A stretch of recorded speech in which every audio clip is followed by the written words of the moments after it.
Cool. I'm going to cheers you. Oh, I'm not even in it, am I? This is your video. Bye.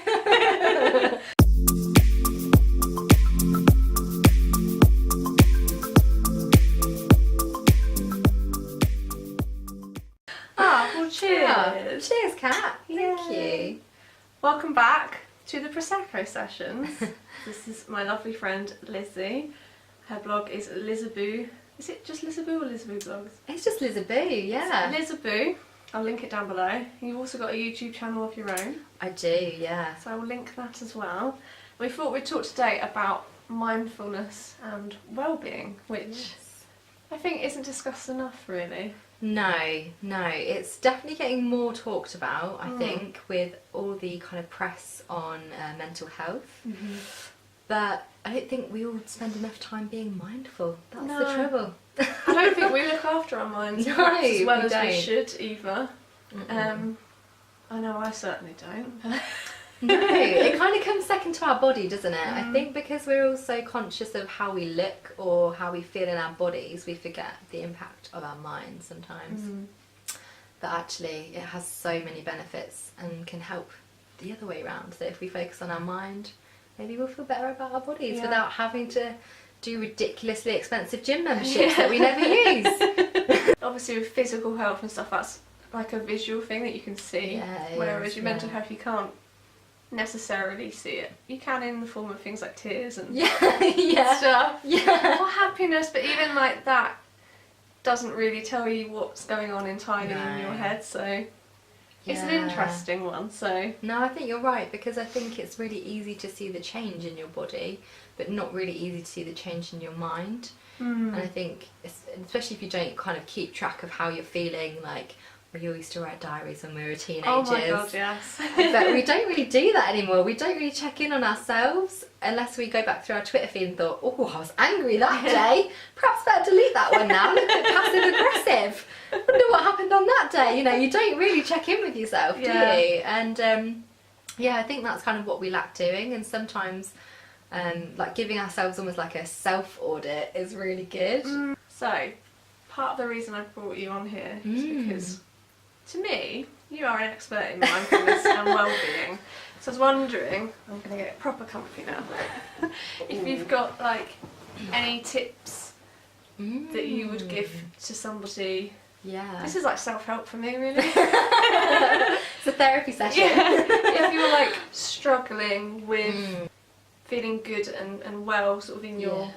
I keep going for here, but I mean here. Like I think it's in your heart though. I think you feel it in your heart, don't you? I think your mind definitely is kind of the mechanic behind it all, but you feel things in your heart. So I'm going like this. Yeah, definitely. So through kind of my whole life experiences, I've seen so many people go through different sort of traumas or go through all sorts of mental health issues.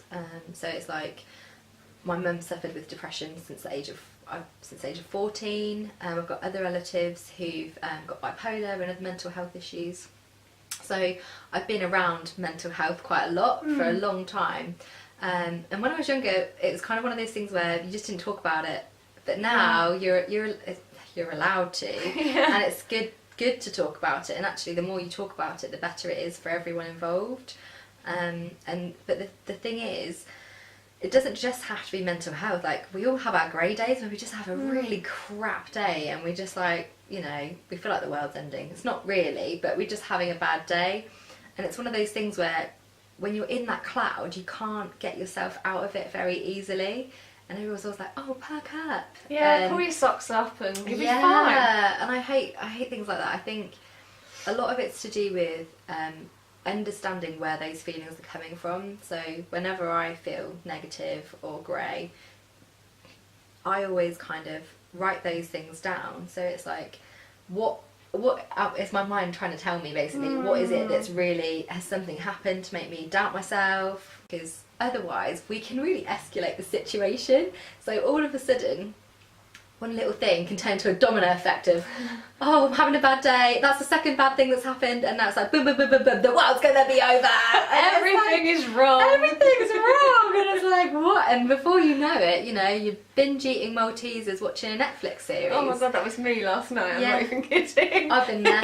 I was there the other day, absolutely annihilated a pack of raspberry Jaffa cakes from M&S. Didn't see me coming at all. No remorse either.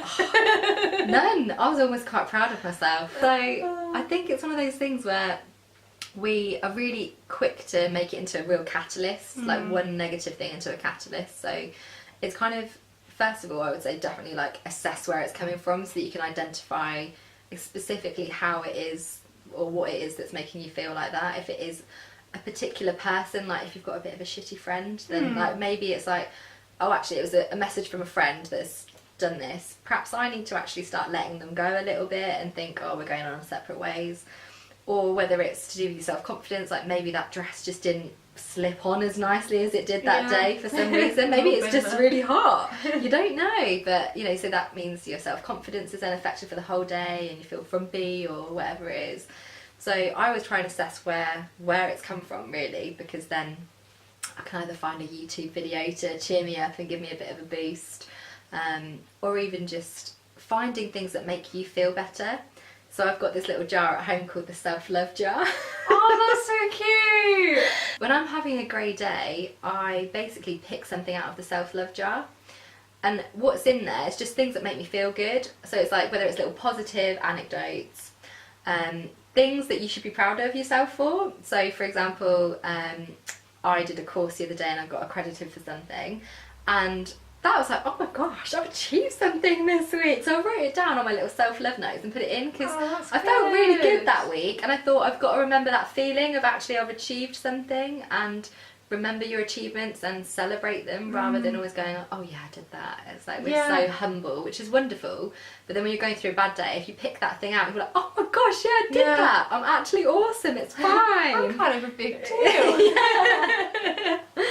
So I think the little self-love jar is a really good idea, and it works for me anyway. But yeah, definitely. But even just taking time out from your kind of routine, I think, is sometimes really important, because especially if you're in an office job where you're constantly in the same routine and it's really high intensity stressed, then getting out, just even having a conversation, you know, with someone that makes you feel better as well. If you're like, oh, actually I've got a friend or a relative that I know I can talk to, and they'll kind of make me just feel better by just hearing their voice. And I think it's little things like that that we kind of forget to tap into when we're going through those kind of grey days, because it's so much easier to kind of give in and go with the slow demise into the black hole. And then they never surface again.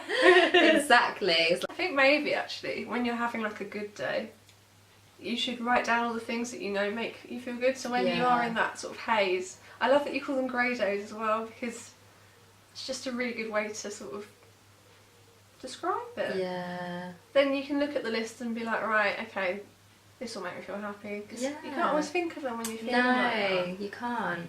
So, and I think it's really good to do like sort of self check-ins. So sometimes you might be feeling completely fine, or you might all of a sudden be going through something. And what I do, it sounds really bizarre, but is write letters to my different feelings. Oh. So it sounds a little bit hippie, but for me it really works, because I think your feelings are significant, and I think we forget that, especially as women. It's like, oh, you're too soft, or you're too this. It's like, no, like our feelings tell us a lot. There's a reason they're there. So I will sometimes write to my feelings as if they're a thing. So for example, it's like sadness, so it's like as if it was a physical thing in front of me, like sadness is talking to me. It would write to me like, dear Lizzie, I'm your sadness and this is what I have to tell you. And it could be quite a negative thing to begin with, because you know, you're writing a letter that's quite grey and it's like, oh, this is a bit kind of unhappy. But it helps you to establish exactly what is making you sad and what is making you down. And then I do the opposite and I talk to my happy. So I pretend that's a person, like Joy. I mean, have you ever watched Inside Out, the Disney film? No. Oh, I highly recommend it, because this is exactly it. Like, within the head you have all these different emotions like anger and joy, and it's like It's so true. So I pretend I have Joy sat in front of me, who's really happy and bubbly, and she knows how to have a good time. And so I write to her, and it just helps to establish, right, you know, yes, we can have really sad days, but these joyful bits can actually help us, you know, make us realise some of the goodness in life. I think sometimes there's a reason for that greyness. I think if sunshine and happiness was always a good thing, we would get really bored of it. You wouldn't appreciate it. No, you wouldn't. You've got to have bad times to have good times. Yeah, and it's understanding that feeling of contentment. Like, even like the other night, I was in bed and I was like, I actually feel so happy right now. And I'm not the richest person in the world. I don't have loads of stuff. You know, I've not got any massive degrees or qualifications. Like, I just work hard. But I just laid there and I thought, I'm so lucky that I've got a person that loves me. I've got my family are all still alive in here, which is a big deal for me because I'm a really big family person. And I just thought, and I've got my health. And I thought, oh my gosh, you know, there's so many people out there going through life-changing things, like whether they're losing someone or they're finding out things about their health, and you never know when that's coming. And I just laid there for a minute and I was like, wow, like it literally felt like a wave of like pure happiness. Like I almost felt tearful because I was like, I really take a lot for granted in life, and it's like, wow, you know, your health, you can't ever, it doesn't matter how much money you have, you can't instantly fix that. Yeah, a lot of people, perhaps sort of the way we've been brought up, and maybe it's a British thing, we're sort of I think taught to sort of suppress them and squash your feelings. Stiff upper lip. Yeah, and then it comes out in other ways, Yeah. and it will come out 10 times worse than it necessarily has to be. Yeah. So like, we should be more embracing how we're feeling, and like you say, like talk to your feelings and what it is that's actually bothering you. Yes, absolutely. So even if it's just a little thing, if you address it, then that problem's hopefully gone or more manageable, and you'll just feel better within yourself. Yeah, definitely. I always say, you know, make sure you find your cheerleaders in life, because there's nothing worse than a positivity vampire sucking the life out of you. You know, like you've got something really good and happy, and then if you've got someone that's like, oh, well, that's not that good, and you know, bringing you down, that could be really like, you know, negative and really affect you mentally. So I think finding sort of your cheerleaders and ensuring that you have that support network to talk about things is really important, because I think a lot of people don't talk and communicate about their feelings as much as they should. You know, even in some relationships, that's why communication breaks down, because people just don't talk about their feelings, and it just kind of all rolls into this big kind of catalyst where something happens, and then it becomes almost like so broken that you have to spend so much time putting it all back together. And yet it could be preventable by just breaking down those barriers and having a conversation.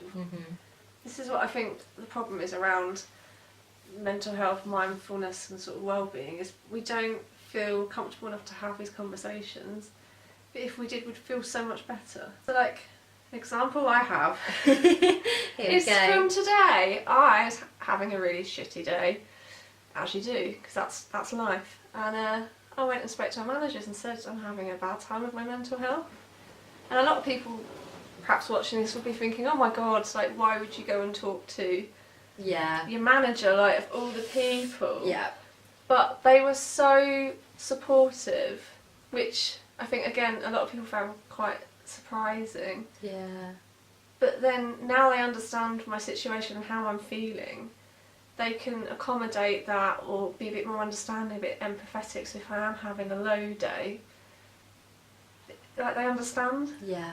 And if I hadn't had that conversation, then, you know, I might go into work tomorrow and have a bad day, and they just think, oh, what's the matter with her? Like, you know, so yeah, definitely. Maybe you can't talk to like people at work, but if you need to find somebody, like, be it a professional like a doctor, or you know, your mum, dad, or friend, anyone that you feel comfortable talking to, it's really important. Definitely, I would 100% agree. I do some mentoring at a local school and with some teenagers, and it's amazing how much they're now affected by depression and anxiety. And I had one student who was really struggling with depression, and she said, I just don't feel like I can talk to my family about it, because there's members of the family that are struggling with their own depression.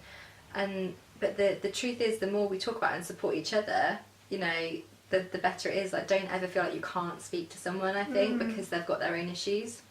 It's even with my cousin, she's currently going through breast cancer, and she's told me off so many times of like basically treating her with like, you know, gloves on, like, oh, I better not tell Claire anything to upset her, or like, I don't want to put any negativity her way. And she's like, no, you've got to tell me everything. Like, you know, she's telling me off on the phone because she's like, why haven't I heard from you? And I'm like, because. So she's like, come on, what's going on? I want to know what's going on in your life. Like, and I think we all do that. We try and treat people with, you know, gloves and like, oh, they're fragile, and it's true.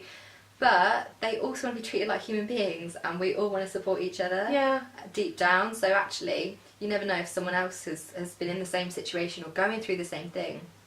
They're probably even some of the best people to talk to, because they know how you're feeling. They can be completely empathetic to actually what you're going through. I personally think it's never as bad as you think it's going to be as well. Yeah.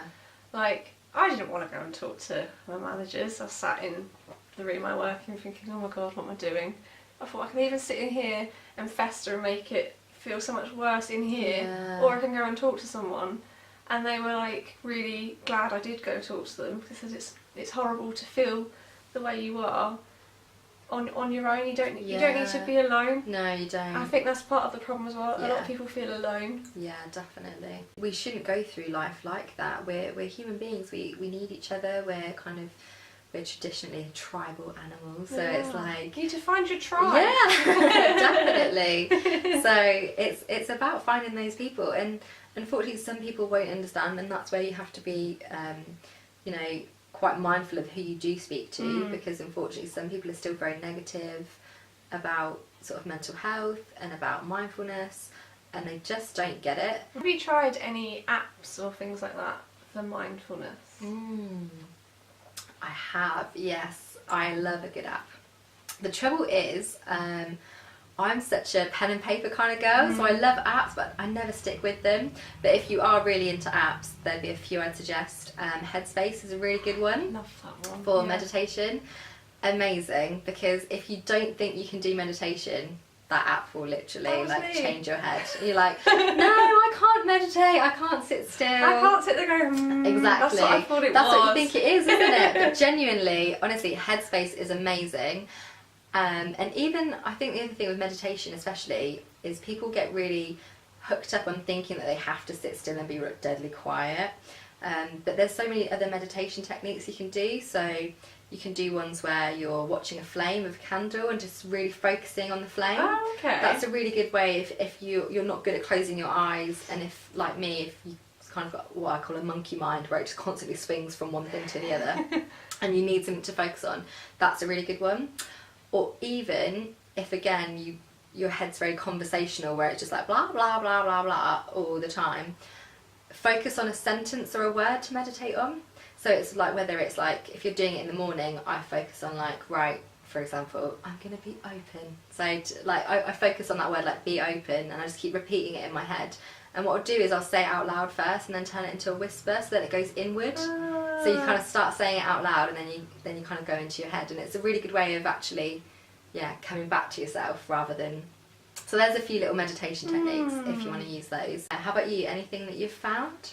Just Headspace at the moment. So I've done like the 10-day trial, and it is amazing how clear your mind feels afterwards, and how calm, and I've noticed that my sleep is a lot better. Wow. So fantastic. It's definitely doing something. Yeah. And then there is the Calm app as well. Ooh, interesting. But all I've used it for... Here we go. Confession time. Is when you go onto it, there's like nice noises. Oh, okay. So there's like mountains, you can hear like birds tweeting and water running, and then there's like another one where you can hear like rain on windows, things like that.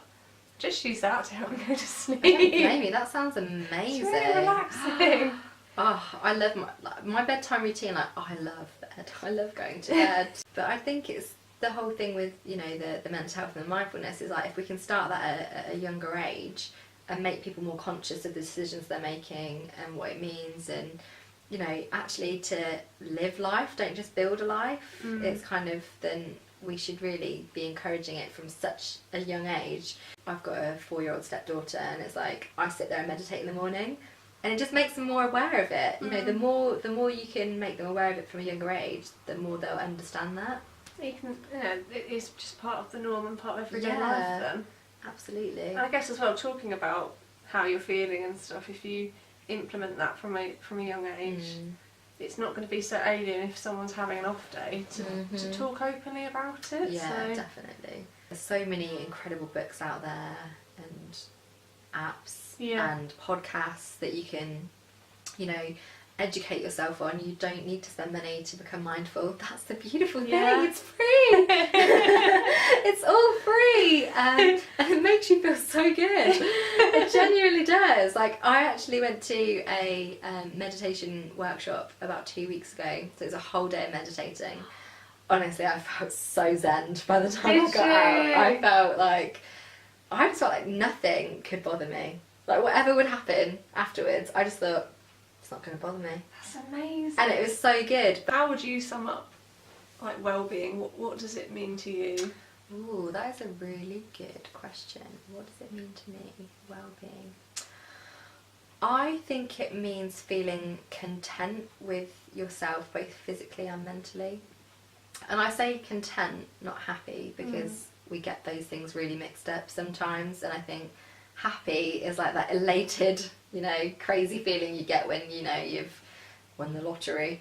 But I think contentment actually is a really good place to be, because it's a very calm place and a very good place. So I would say, content with both your physical and mental well-being, because I think it's all areas. I think it's like a holistic approach. We can't just be physically fit, we also need to work on our minds as well, and our relationships with people. I think it all stems to one, and sometimes we can be out of balance, but actually by focusing on our well-being and, you know, mindfulness and things like that, we can actually help to bring those things in, because we've got to learn that not everything's going to always be perfect. I think it's all about creating habits that make you feel good and also help you to feel like you're creating more purpose out of your life. And I think that's a really important thing to do. Like, when you're learning something or hearing about someone's journey and relating to it, you feel like you grow a little. So it's like, wow, like, I've learned something. And you don't get taught that at school. Like, at school it's all like pen, paper, maths, this is how everything works.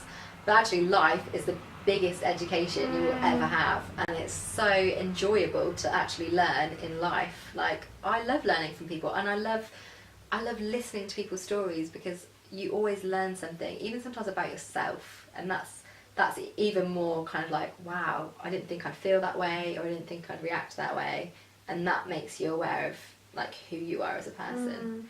One thing I think nowadays is social media has a lot to answer for, and the more I talk about different topics a lot on the podcast, it all comes back round to social media and how it has such a negative effect.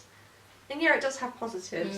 Oh yeah, definitely. I'm not going to deny that, but I feel on a whole it's more negative than positive. And definitely. that's why people feel more depressed, anxious and things like that. So I think a good way to sort of look after yourself is to try and steer away from your phone a little bit if you can. Yes, definitely. I don't actually enjoy being on social media. Do you not? No. I enjoy it to keep up with people that I really want to stay in touch with. But, I mean, I came off Facebook 2 years ago. I've never looked back. It's been the best decision of my life so far. So I'm only on Instagram, YouTube obviously, and Twitter. But I just feel like you can become so quickly influenced by someone else's opinions or feelings about something. And you could be having a perfectly good day and then see something that isn't of your belief, and it instantly enrages you. And you're like, I was feeling so happy.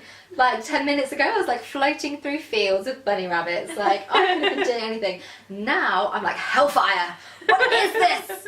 No, I must reply. And you go from being such a happy person to like I don't even know what. Like, well, do you know what I think? Yeah, and it's just like, what are we doing? And I really don't like it, and I just think it is really easy for us to always put that show reel. And I always respect people that are really honest in their social media. I really try and limit my time on social media, and even on my phone. Like, I have a phone curfew. I literally put my phone to bed. No. I do put it in a little box. It's got its own box, genuinely. Because I'm grateful for my phone because it keeps me connected. So I put it in a box, and then I put it under my bed, and I leave it there. That's good. It. And then the whole evening is just me and my partner. We have conversations, or I read a book or whatever. Because it's really easy again to just constantly have your phone with you, or like scrolling through something. And I've just tried to start getting myself out of those habits where you're scrolling constantly because of a reason. So if you're in the doctor's, I try and pick up a magazine and read something, or even take something to read. Take a book with you. Yeah, so I even do that on the train. I'm on the train a lot. So I take books a lot of the time, or even my notepad, and start like jotting down blog ideas or things that I want to write about. So I use that time as like a creative stimulant rather than like let me kind of, aggravate myself on social media, because that is what it is. But social media. That's a big one, I think, if you're suffering. Yeah, avoid it. Just take some time away from it. Yeah. Definitely. I find for my well-being, I've really gotten into reading recently. Yeah. Like, it used to be one of those things you do just when you go on holiday. Yeah. You think, why don't I do this more? Definitely. Why don't I do it more? Yeah. Because it's so relaxing. I sleep better. Yeah. Instead of scrolling through a phone or watching telly, Definitely. I'll read before I go to sleep. Yeah. It's just a lot nicer. Like, yeah. I think little things like that we should appreciate more than likes on bloody Instagram and definitely. stuff like that. I agree, because I love reading, and it's even little things like we do things on holiday that we're always like, oh, do you remember doing that? And it's like, it's the little things on holiday that actually we always remember. The spending time together is what we often remember. And it's even, we would really love playing Rummy on holiday, which is a card game. I love that, yeah. And when we got back off holiday last time, we were like, why don't we just play a game of Rummy tonight? And rather than watching TV, me and my partner just sat there with a glass of wine playing Rummy. And I was like, this is so much fun. Why? Like, there's so much joy to be had in really, traditional games. It's like we just don't do that. Get back to basics, really. Yeah. That's what it's about. Simple life is highly underrated. Like, just giving yourself some me time, just to, even like the meditation, that is 10 minutes of me time a day. Yeah. And you do, I think, feel so much better for it. Things like just having a nice hot bath. Yes. And just taking time to sit and just enjoy being in a hot bath. Yeah. Just appreciate the little things. Yeah, definitely. And I feel like nowadays as well, we're looking but we're not seeing. Yeah. A lot of the time. So yeah, definitely. You'll be scrolling through or watching some telly and you're looking at it but you're not really taking it in. Yeah. And if you're on your phone all the time and you're with another person in a room, you're not really appreciating spending time with that person, perhaps. Definitely. So it's just technology. I blame it for everything. Yeah. We're officially old. Are we sure we're 30 this year? Not, maybe 60. I think deep down I am an old lady already, but I love it. So I do love a bit of knitting. Yeah. So we've talked a lot about mindfulness, well-being, and things that make us feel good. So hopefully it's helped some people. Definitely. And just know if you are having like a hard time, you're not alone. There are a lot of people in the same situation. So yeah, absolutely. And everything we've discussed as well will link down below so that you can find it for yourself. So it's been really nice talking to you. And you. And Thanks for having me. Chin chin. I'll see you guys next time. Thank you. Bye.